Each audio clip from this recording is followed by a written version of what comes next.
Hi, my name's Melissa and welcome to Nerd Alert, where we talk about everything nerdy.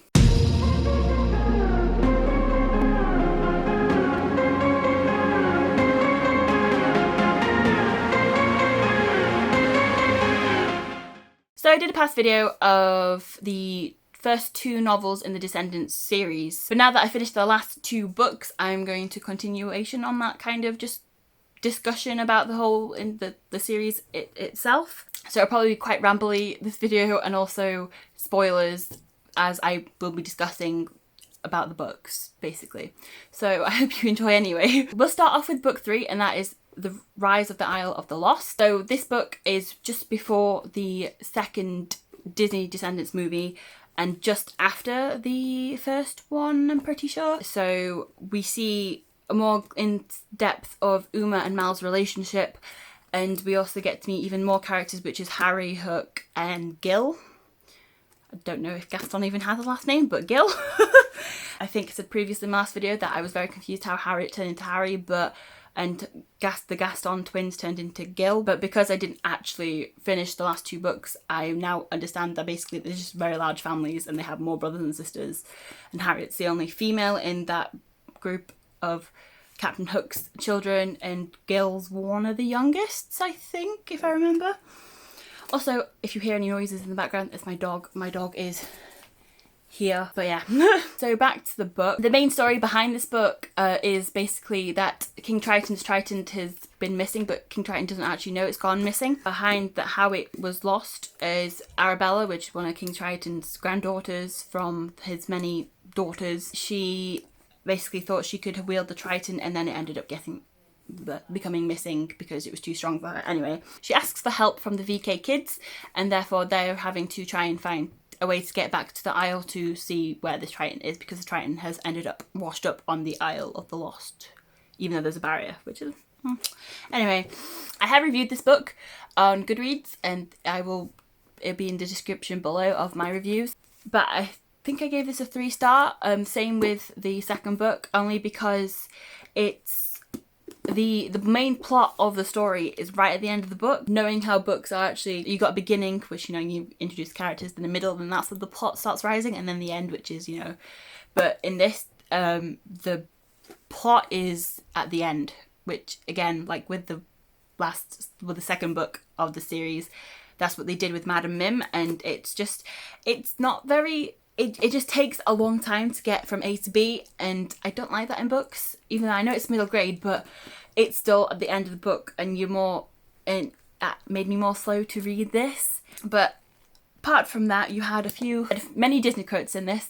Again, backstory of Uma and Mal, how they became enemies. You meet more Disney characters, children, and it's just overall, it's quite a good book. And I think in this one as well, you get introduced to Raw, that sword fighting that Jay does in the second one. So that's really interesting.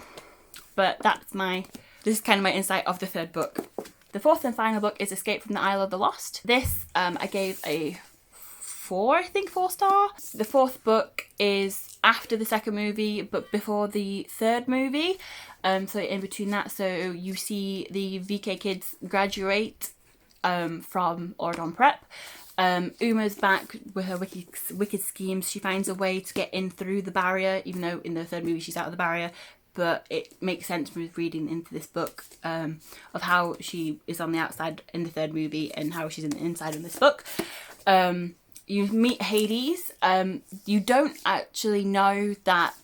There's inklings in this book that Hades is Mal's dad, as you know in the third movie, but it's not really known that he is her dad, as you get surprised in the third movie.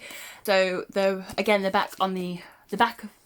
In all 4 books, they're either started from the Isle of the Lost or they go back to the Isle of the Lost. They went back to the Isle of the Lost in this book due to inviting more villain kids to Ordon to learn to be good and not be like their parents. They don't have to be like their parents. And you get just an insight on how the characters developed from the first book to the very last book. Like I said, I gave this 4 stars on Goodreads. I think it's much more interesting than the first 3. The plot's more based into the middle, or even towards the beginning of the book, than the other 2. And overall, I really enjoyed it. You learn like you see the character, like I said, you see the characters develop. You see where they're going from after, where they're going after they graduated, what they all plan to do, how Evie gets her little Evie Four Hearts kind of house, like was in the third movie, and overall it's very like very knitted, all tied in together for the third movie and also the final movie, I think, of the series. So my thoughts and opinion of the entire series really is it's all tied together quite nicely for the movies. So, but it's, even though it's a middle grade read, it was quite entertaining. The main plot seemed to happen around the end of the books, where you know you're closing it. You close the book at the end. It's simple. You know, you've done. You either won the battle or something else has happened, ready for like a second book or something like that. But really, it was just the main plot happened at the end of the book, and then it was finished. It's like, yeah, we're done. That's it. But yeah, I hope you enjoyed this video. It's a bit rambly and it's a bit, I think, shorter than my last one, just as I've not dived into the stories as much as I did with the first video. But I hope you enjoyed this. Please like and subscribe, and I'll see you all in the next video. Bye.